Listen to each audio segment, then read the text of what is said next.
Hi! In front of me is Realme C25Y, and today I would like to show you how you can operate sound recorder on this smartphone. First of all, go into menu and find an app called Recorder. Then you need to select Agree in the pop-up and tap on Allow. Now click on this red button to start recording. You can pause it and unpause it using the same middle button.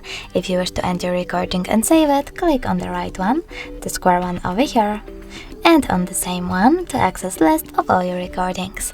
As you can see, mine is over here. You can always hold it though and tap on those three dots at the top right corner. Then select rename and name your recording however you wish to, like voice memo. Then choose save over here, and as you can see, my recording was renamed.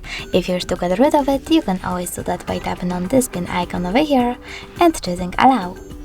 Thanks so much for watching. If you enjoyed this video, smash that like button, comment and definitely subscribe.